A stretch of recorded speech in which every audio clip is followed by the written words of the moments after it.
अध्यापिका हूँ। कोरोना के बढ़ते मामलों को देखते हुए सरकार ने स्कूल बंद करने के आदेश जारी किए हैं। इन आदेशों की पालना करते हुए हमें सभी को घर पर रहना चाहिए और इन नियमों का पालन अच्छे से करना चाहिए।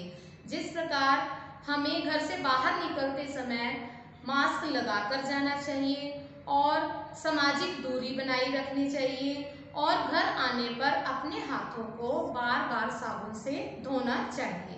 तो बच्चों, आप सब ने घर पर रहकर ऑनलाइन स्टडी के माध्यम से अपनी पढ़ाई जारी रखनी है और जो कार्य आपको ऑनलाइन भेजा जाएगा आपने वो कार्य पूरा सही ढंग से करके उसकी फोटो खींचकर अपनी अध्यापिकाओं को भेजनी है। आज 20 जनवरी 2022 दिन वीरवार का जो विषय है वो है बच्चों मैथ्स। तो सबसे पहले मैं नर्सरी कक्षा के बच्चों को कार्य करवाऊंगी। नर्सरी कक्षा के बच्चों ने आज करना है व्हाट कम्स आफ्टर और what comes before. What comes after का मतलब होता है बच्चों बाद में क्या आता है। जैसे ये संख्या लिखी हुई है 17, 17 के बाद कौन सी संख्या आएगी 18, तो हम यहाँ पर लिखेंगे बच्चों 18। 28, 28 के बाद क्या आता है बच्चों 29, तो हम लिखेंगे 29। 65, 65 के बाद आता है बच्चों 66।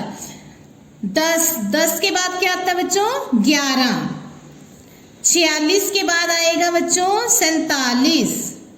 81 के बाद आएगा 82। 90 के बाद आएगा बच्चों 91।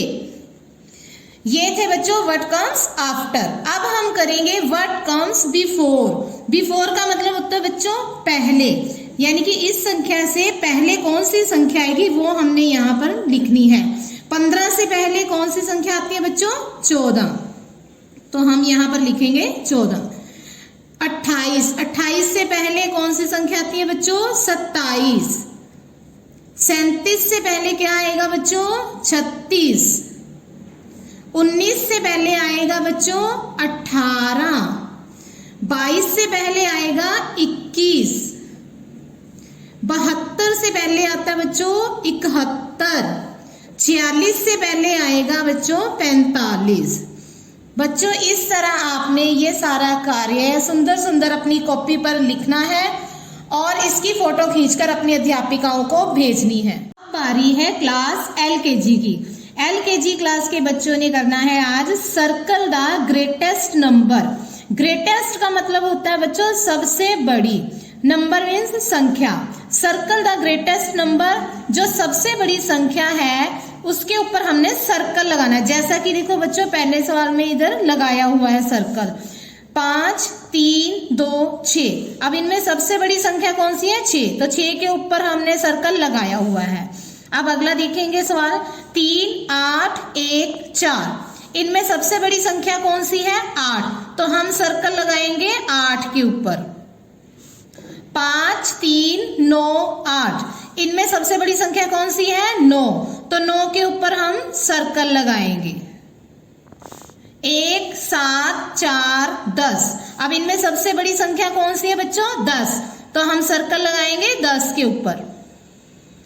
9, 3, 2, 4। इनमें सबसे बड़ी संख्या कौन सी है 9, तो हम सर्कल लगाएंगे 9 के ऊपर। 4, 2, 7, 6। इनमें सबसे बड़ी संख्या कौन सी है बच्चों 7, तो हम सर्कल लगाएंगे 7 के ऊपर। 5, 3, 10, 7। इसमें सबसे बड़ी संख्या है 10, तो हम सर्कल लगाएंगे 10 के ऊपर। 7, 6, 2, 4। सबसे बड़ी संख्या कौन सी है बच्चों 7, तो हम सर्कल लगाएंगे 7 के ऊपर। 5, 8, 6, 3। इनमें सबसे बड़ी है 8, तो हमने सर्कल लगा दिया 8 के ऊपर। 3, 5, 7, 9। इनमें सबसे बड़ी संख्या कौन सी है 9, 9 के ऊपर हमने सर्कल लगा दिया। इस तरह बच्चों आपने ये सारा कार्य अपनी कॉपी पर लिखना है और इसकी फोटो खींचकर अपनी अध्यापिकाओं को भेजनी है। अब बारी है क्लास यूकेजी और फर्स्ट की। यूकेजी और फर्स्ट क्लास के बच्चों ने आज करने हैं जंबल टेबल। जंबल टेबल का मतलब होता है बच्चों टोकवे पहाड़े। 2 से 10 तक पहाड़े बच्चों आपने किए हुए हैं, तो आज उसी में से हम करेंगे जंबल टेबल। 2 चौके 8, 3 पंजे 15, 4 अट्ठे 32, 7 पंजे 35, 9 दूनी 18, 5 छिका 30, 8 तिया 24, 6 सत्ते 42, 2 अट्ठे 16, 10 पंजे 50। बच्चों ये आपने जंबल टेबल अपनी कॉपी पर सुंदर सुंदर राइटिंग में लिखने हैं और याद करने हैं। अब बारी है क्लास सेकंड की। सेकंड क्लास के बच्चों को आज मैं करवाऊंगी अभ्यास 23। तो चलो बच्चों पहला सवाल देखते हैं। नीचे कुछ वस्तुओं के नाम लिखे गए हैं, आप उन वस्तुओं पर चिन्ह लगाइए जिनको लीटरों में नापा जाता है। जैसे बच्चों ये लिखे हुए हैं वस्तुओं के नाम, इसके आगे आपने चिन्ह लगाना है जिस वस्तु को हम लीटर में नापते हैं। जैसे दूध को हम लीटर में नापते हैं बच्चों, हाँ जी, तो उसके आगे हम लगाएंगे चिन्ह ठीक का। आलू को हम नहीं नापते, इसको छोड़ देंगे। पानी को हम लीटर में नापते हैं। तेल को भी लीटर में नापते हैं बच्चों। आटे को नहीं हम नापते, इसलिए इसको छोड़ देंगे। आम को भी नहीं नापते हम। चीनी को भी नहीं नापते, घी को भी नहीं नापते, पेट्रोल को नापते हैं। और सरसों का तेल भी हम लीटर में नापते हैं। उसके बाद है दूसरा सवाल बच्चों, जोड़िए। अब हमने ये जमा के सवाल करने हैं। 417 लीटर और 53 लीटर, इन दोनों को हमने ऐसे लिख दिया। अब इसको हम जमा करेंगे। 7 और 3 10, 10 की 0 हासिल 1, 5 और 1 6, 6 और 1 7, 4 और 0 4। ये आ गया हमारा आंसर 470 लीटर। दूसरा सवाल है बच्चों 643 लीटर और 261। अब इनको हम जमा करेंगे। 3 और 1 4, 4 और 6 10, 10 की 0 हासिल 1, 6 और 1 7, 7 और 2 9। ये आ गया बच्चों 904 लीटर। अगला सवाल है 107 लीटर और 203 लीटर, इन दोनों को हम जमा करेंगे। 7 और 3 10 हासिल 1, 1 और 0 1, 2 और 1 3, 310 लीटर। इसी तरह बच्चों आपने ये सारे सवाल अपनी कॉपी पर अपने आप करने हैं। अब बारी है क्लास थर्ड की। थर्ड क्लास के बच्चों को अब मैं करवाऊंगी अभ्यास 22। 22वें अभ्यास का बच्चों तीसरा सवाल हम देखेंगे, जोड़िए। जोड़िए का मतलब जमा करना। पहला भाग है 22 मीटर, 13 मीटर और 50 सेंटीमीटर। अब हमने इन तीनों संख्याओं को जमा करना है। सबसे पहले हम ऊपर लिखेंगे मीटर सेंटीमीटर।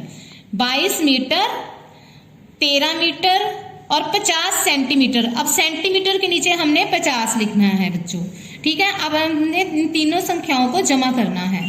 0 5, 0 का 0, 2 और 3 5, 2 और 1 3। बच्चों ये हमारा आंसर आ गया 35 मीटर 50 सेंटीमीटर। दूसरा सवाल है बच्चों 47 मीटर 20 सेंटीमीटर, 75 मीटर 35 सेंटीमीटर। अब बच्चों हमने सबसे पहले ऊपर लिखना है मीटर सेंटीमीटर, इधर है 47 मीटर और 20 सेंटीमीटर। मीटर के नीचे हमने लिख दिया 47 और सेंटीमीटर के नीचे हमने लिख दिया 20। 75 मीटर और 35 सेंटीमीटर। अब इन दोनों को हम जमा करेंगे। 0 और 5 5, 2 और 3 5, 7 और 5 12, 12 का 2 हासिल 1, 4 और 1 5, 5 और 7 12। ये आ गया हमारा आंसर। बच्चों इसी तरह आपने ये जमा के सवाल सारे अपनी कॉपी पर अपने आप करने हैं। अब बारी है क्लास फोर्थ की। फोर्थ क्लास को अब मैं करवाऊंगी अभ्यास 27। 6वां सवाल, एक वर्गाकार खेत की भुजा 15 मीटर है, उसका क्षेत्रफल बताओ। बच्चों हमने यहाँ पर लिखना है पहले वर्गाकार खेत की भुजा कितनी है 15 मीटर, और वर्गाकार खेत का क्षेत्रफल हमने बताना है। तो क्षेत्रफल का फार्मूला होता है बच्चों भुजा गुना भुजा। हमारी भुजा कितनी है 15 मीटर, 15 गुना 15, इसको हम गुना कर देंगे बच्चों 15 को 15 से, तो हमारा आंसर आ गया 225 वर्ग मीटर। तो वर्गाकार खेत का क्षेत्रफल कितना हुआ बच्चों 225 वर्ग मीटर। 7वां सवाल है बच्चों देखो, एक कमरे की लंबाई 5 सही 1/2 मीटर और चौड़ाई 4 मीटर है, उसके फर्श का क्षेत्रफल ज्ञात करो। तो बच्चों हमें दिया हुआ है कमरे की लंबाई कितनी दी हुई है, 5 सही 1/2 मीटर। इसको सॉल्व करेंगे हम, 5 दूनी 10, 10 और 1 11/2 मीटर। और कमरे की चौड़ाई हमें कितनी दी हुई है, 4 मीटर। तो कमरे का क्षेत्रफल हम निकालेंगे। क्षेत्रफल का फार्मूला है बच्चों लंबाई गुना चौड़ाई। लंबाई हमारे पास है 11/2 और चौड़ाई कितनी है, 4 मीटर। 11/2 गुना 4। तो बच्चों हम इसको भाग करेंगे, 2 एकम 2, 2 दूनी 4, 11 दूनी 22, 22 वर्ग मीटर हमारा क्या आ गया, क्षेत्रफल। कमरे का क्षेत्रफल आ गया 22 वर्ग मीटर। अगला सवाल है बच्चों, एक आयताकार मैदान की लंबाई 160 मीटर और चौड़ाई 125 मीटर है, उसका परिमाप और क्षेत्रफल ज्ञात करो। बच्चों इसमें हमने सिर्फ क्षेत्रफल ही नहीं निकालना, साथ में उसका परिमाप भी बताना है। आयताकार मैदान की लंबाई है बच्चों 160 मीटर और मैदान की चौड़ाई है 125 मीटर। सबसे पहले हमने क्षेत्रफल निकालना है। मैदान का क्षेत्रफल फार्मूला लगेगा लंबाई गुना चौड़ाई। लंबाई हमारी है 160 और चौड़ाई है 125। तो हम इन दोनों को गुना करेंगे, 160 को 125 से गुना करेंगे तो हमारा आंसर आ गया 20,000। तो क्षेत्रफल हमारा आ गया 20,000 वर्ग मीटर। अब इसी तरह हमने क्षेत्रफल निकाले, अब परिमाप निकालेंगे। मैदान की लंबाई है 160 मीटर और चौड़ाई है बच्चों 125 मीटर।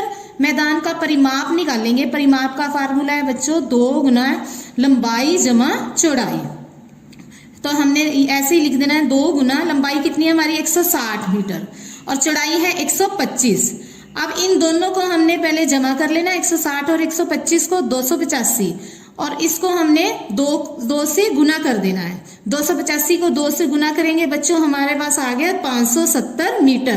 तो परिमाप हमारा आ गया बच्चों 570 मीटर और क्षेत्रफल हमारा कितना आया था 20,000 वर्ग। बारी है क्लास 5th की। 5th क्लास के बच्चों को अब मैं करवाऊंगी अभ्यास 6.5।